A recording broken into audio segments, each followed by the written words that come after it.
Good morning, and welcome to Making Sense of It. I am Mona Duncan, your moderator, and this program is our gift to you from the Glasser Institute for Choice Theory, which every week we have a member of our staff come on and tell about some concept of Dr. Glasser's that has been life-changing in their life and how they apply it and how you can listen to and begin to incorporate it into your life also. So thank you for joining us. And we have our speakers speak for a while, and then we close the airways so that others can tune in later and watch it at their convenience. And then we open the airways for those of you that are present to ask questions or make comments. So I would encourage you to maybe make a note or two so that you would have a comment to make after the recording is stopped. Our guest today is Andrea Bales. And Andrea is, she's spoken several times before, and I always look forward to it because she's very good into the research and to explaining what she's talking about. So, Andrea, welcome. Thank you. Thank you, Mona. I recently heard a story about a business owner who was a very wise, friendly guy. And one day during an interview, a college student asked him the secret to his success. He said, 2 words, right decisions. The student said, okay, how do you make right decisions? The owner said, 1 word, experience. The student said, okay, how do you get experience? And the man answered, 2 words, wrong decisions. So good morning. I want to thank Mona for the opportunity to share with all of you today. I read this book. I don't know if you can see that very well. There it is. The Right Questions by Debbie Ford. And I read this over 10 years ago before I really got involved in a lot of Glasser's work. I knew about it, but wasn't studying it in depth. And I picked it up again recently and was struck by the similarities to William Glasser's work. And I thought some of you other Glasserites might enjoy a book review today. So as the title suggests, the author shares 10 evaluating questions that she believes can guide us towards the life that we want to live.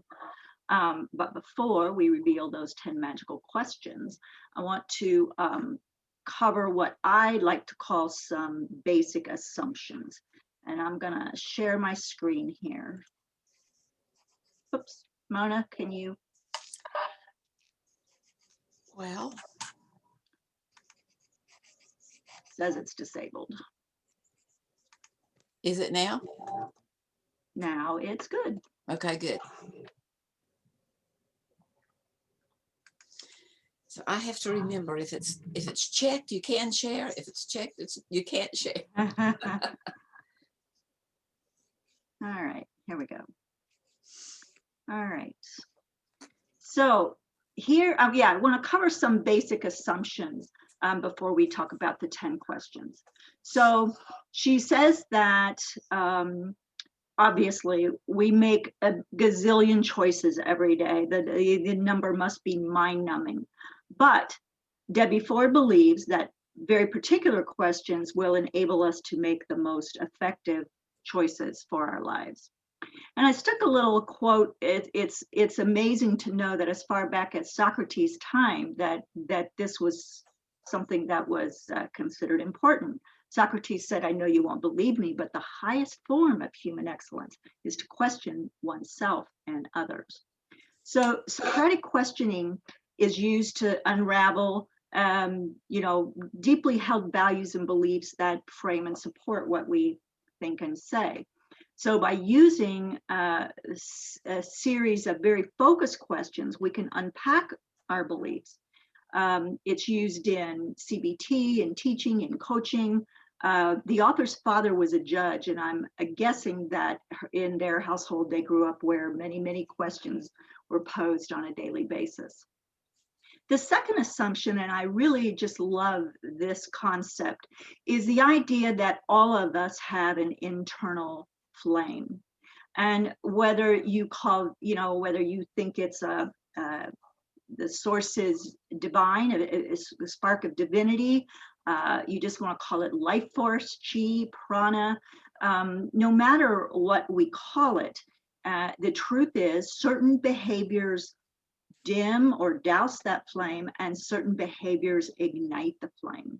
So light dimmers would be things like seeking approval from others, gossiping, judging others and ourselves, overindulging, food, spending too much, uh, Netflix, all those things that, we all are pretty familiar with.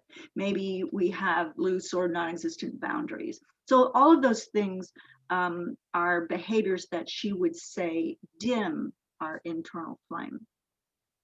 On the other hand, and I know that all of you know what the flame igniters would be. So self-care activities, spending time with loved ones, acknowledging our accomplishments, playing, exercising, spending wisely, working for what we love, going after our dreams, speaking our truth.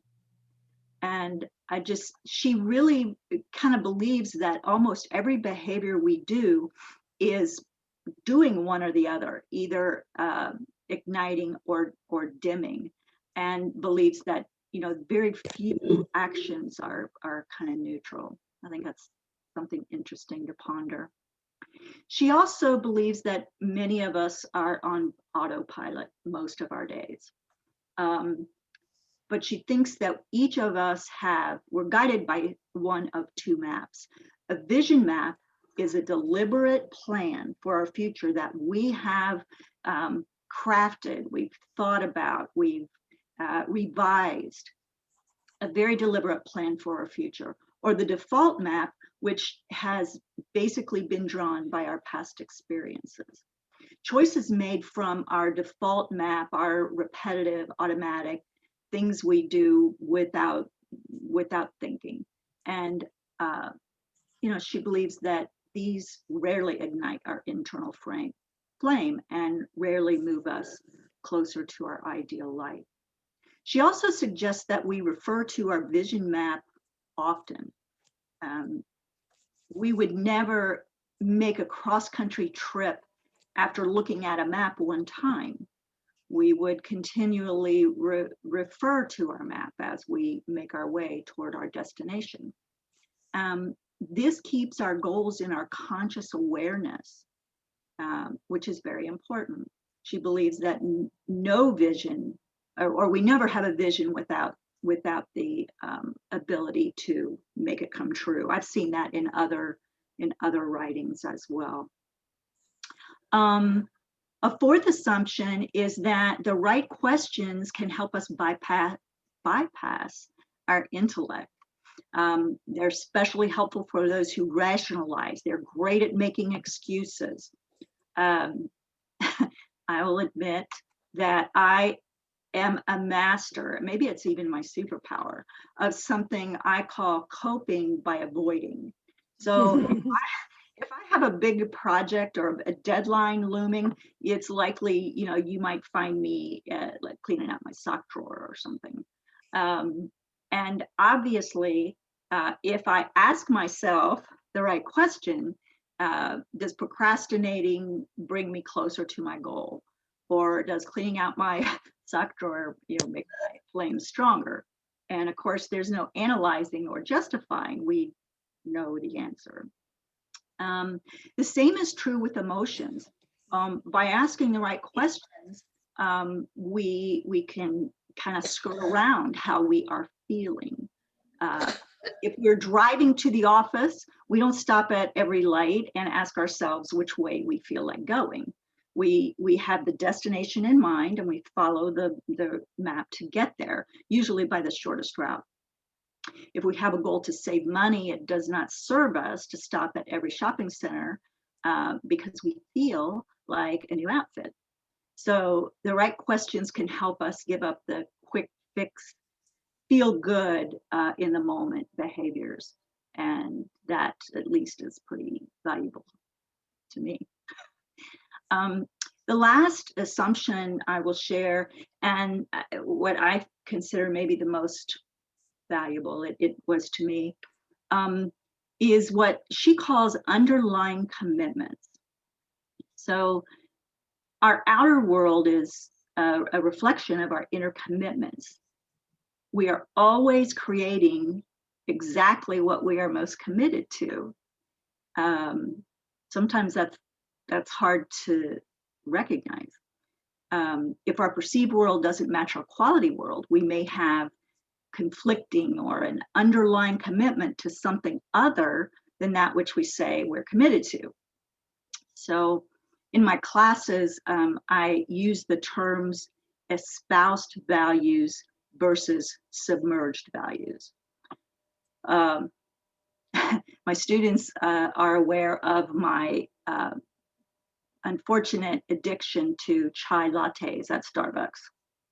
So I say that I want to be healthy, and I say that I want to be wise about how I spend my money, but I find myself in the drive-through, and since there's one on every corner, every time I'm out, it seems like my car just goes there.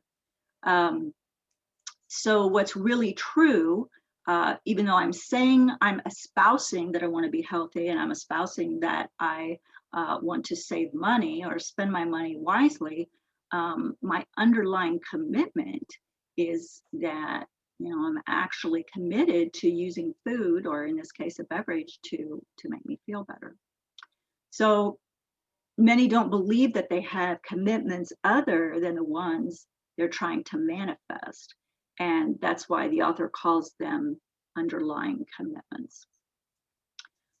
They exist on an unconscious level.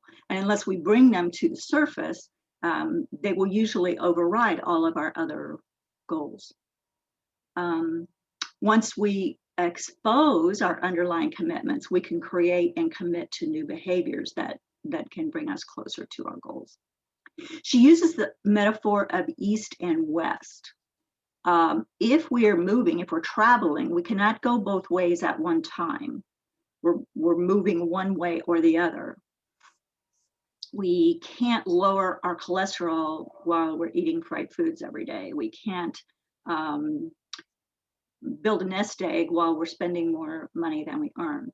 We can't build a trusting relationship while we are deceiving our partners.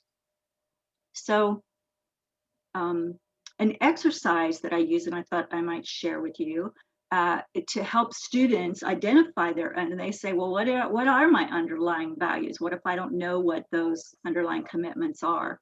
So I will ask them to make a list of their top value or goal. I usually try to say value in 4 areas: their education/work, leisure, relationships, and personal growth or /well-being.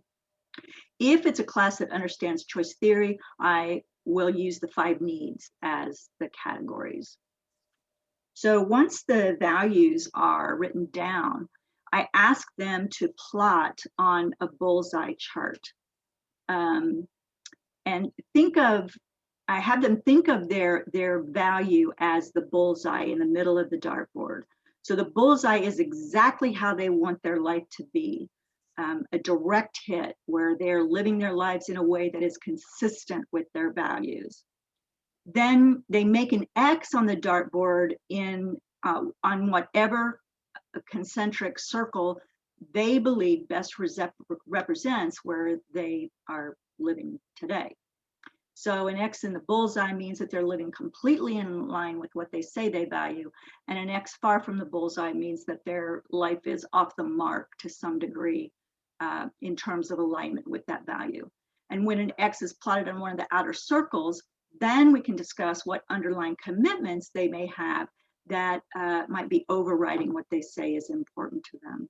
And I've had students say that they have used this long after the class ends, so I really appreciate that. And I don't know if you can see in real small down here, I adapted this slide for my use from a website, positivepsychology.com. They have a lot of free activities and exercises that you might find helpful in your work. Okay, so moving on to the questions. Like choice theory, they are deceptively simple, but not easy. Those familiar with Glasser's work will recognize the value in each of these questions. I'm not going to take the time to discuss each one in detail, um, but I do want to comment on several of them.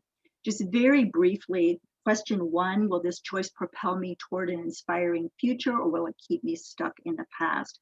And I think this comes back to the vision map or the default map. So if we are working from our vision map, what we want for our future, it's very easy to ask this question: is this getting me closer to what I want, or is it keeping me stuck in the past? The second question, will this choice bring me long-term fulfillment, or will it bring me short-term gratification? This is always an interesting discussion in my classes, because I kind of had the perception that students these days have a little bit of trouble with delayed gratification.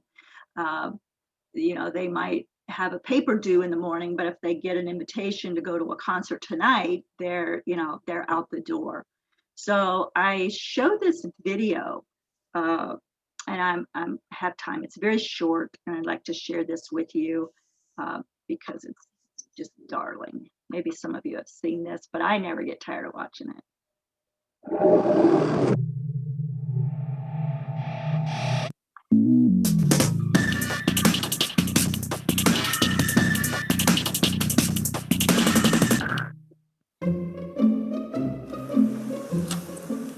Okay, sit in that chair.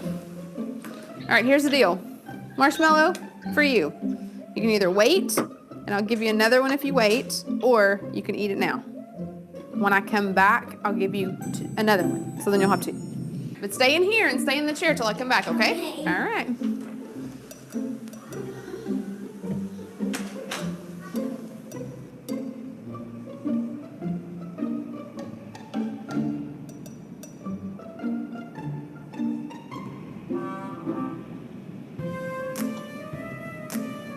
I'm gonna go do something, and then I'll come back. It smells yummy. It smells really good.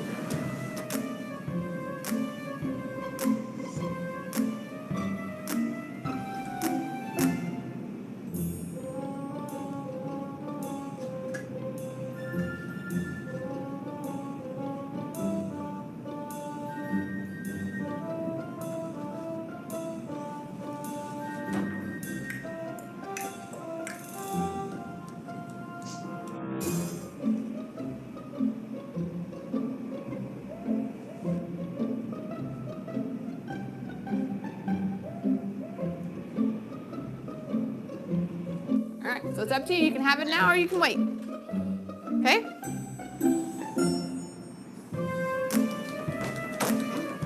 I'll be back. Stay in the chair, okay? Okay.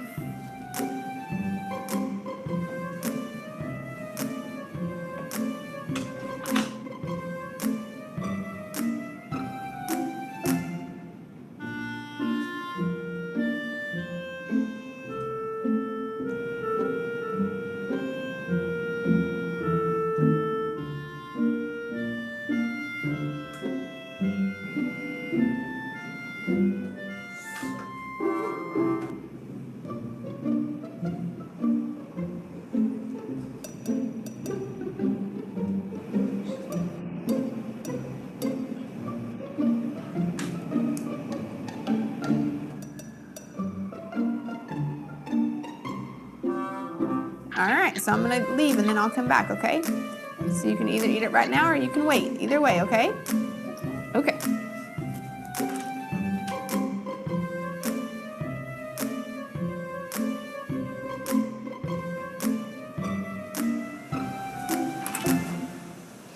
How'd you do? Did you do good? You did? Yeah. You wanted to eat it, didn't you? Yeah. So did I tell you to give you another one? Okay, now you can have both. You need them.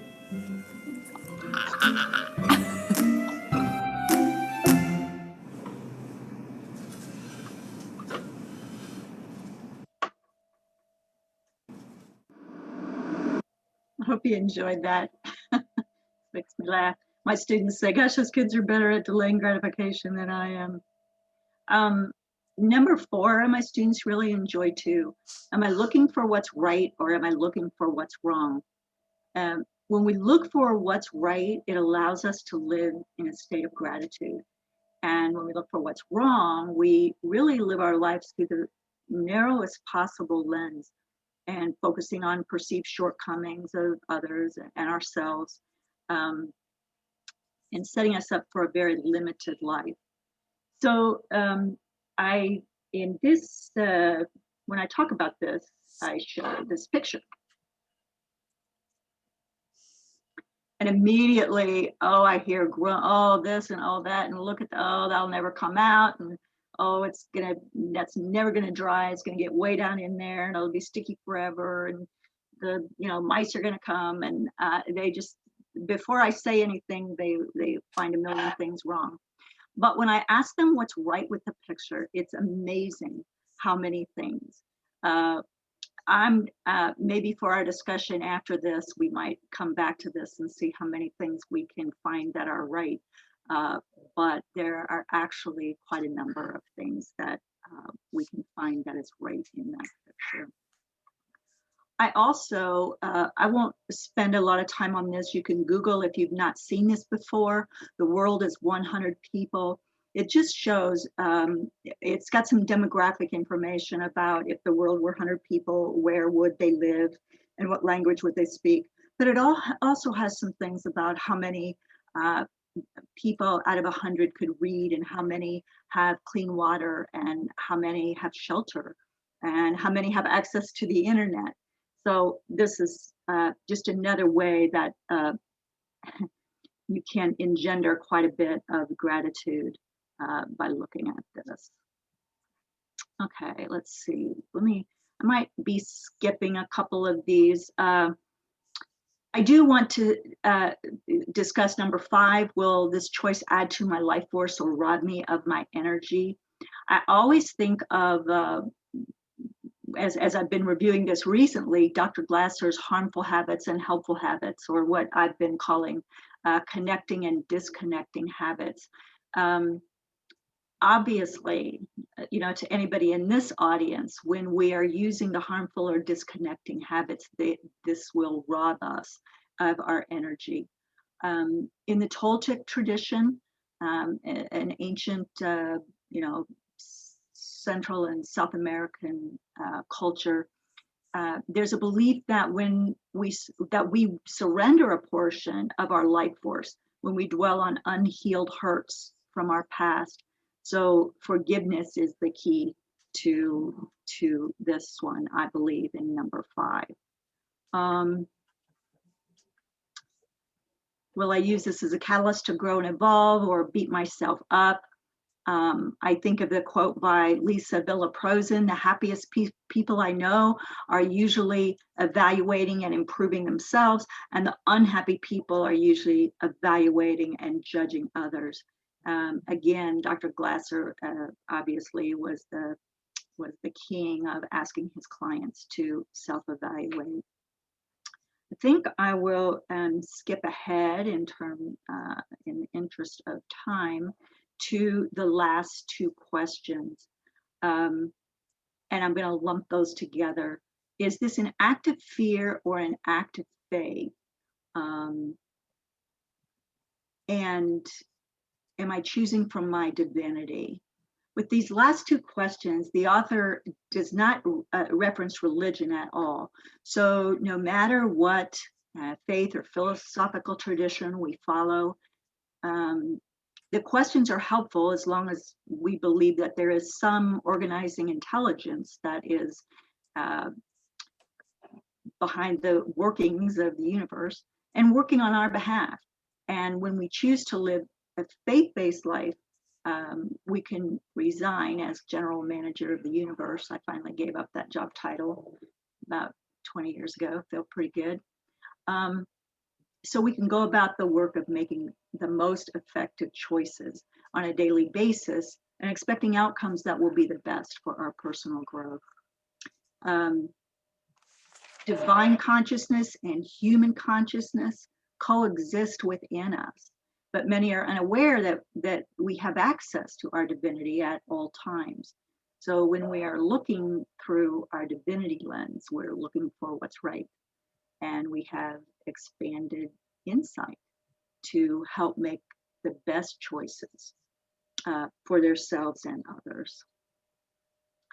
And then to wrap it up, she asked in her last chapter, you know, what makes an extraordinary person, or how would you define an ordinary life? And she says an ordinary person is simply someone who makes, it's an ordinary person who makes extraordinary choices, and they are consistently making choices for their highest good, and in order to achieve their potential, and working for the greater good of others, committing to excellence for themselves and others, making a contribution to those around them. And I think each of us has extraordinary potential. And I know this author believes that. I believe Dr. Glasser believed that. And making the best, most effective choices can help us live up to that. So I thank you for your time and attention. I'm grateful for that. And I will. Well, thank you, thank you, thank you. That was wonderful. Thank you. Wonderful, wonderful. And we might mention, for those that tuned in a little later, is the fact that you're talking about Debbie Ford, and the name of the book is, hold it to us again, The Right Questions. And they definitely were very insightful. And the couple of graphics that you used with your students was very insightful too. Yes, thank you. Appreciate that. Yeah, and you know, if anybody wants those, I'll be glad to send them out. Okay, would you go back with the what's right and what's wrong about the car? Yes, yes. Let's see. One of the things, I do a lot of meditating, and I mean, it's just a real part of my day. And one of the things that I love about Debbie Ford with the Oops. meditation from her is, initially she tells you, just to sit and relax and give yourself permission to relax. Yes. And I love that. Mm-hmm. And then carry that into everything in life. I give myself permission. I give myself permission to, That is very powerful, because we often, well, and maybe in some cases don't believe we deserve it. And even if we're not doing something that's bringing us closer to our goal, if we're stuck in that default map, we still think we're very busy. We have the perception that we're too busy to relax, even if we're stuck in that default loop. right. So can you see the car? Yes. Okay. Okay, so your question Anybody? is? What is right about this picture? Well, I'm assuming it was spilled because of not paying good attention. And thankfully, it was just a spilled Coke as opposed to a car wreck. Excellent. Yes. Very good. Anybody have any other ones? I can get you started. I'll tell you what my students they just, after they've said all these terrible things, and then they say, well, wait a minute, I'm looking for what's right. They're quiet for a second, but then right away they say, well, this person has a car. They have a car. And they have money. They purchased, they purchased a beverage and probably a sandwich that they already ate. And when they start to clean it out, they've got some hand sanitizer there. We can't tell if that's a tissue. And then they even go into the fact that the car looks, pretty new. And they might say that they can recline the seats and move the seat front and back. They're just looking for every little detail, which I love, that they're really searching for what's right. Oh, that the seat belt is adjustable for short people. All right. So to always look for what's the right part about. Right. Yeah. Right. And we can challenge ourselves because that does put us in a state of gratitude, even when things are going wrong. Or we're not. Okay. Well, thank you very much for Mhm. your presentation, and Sure.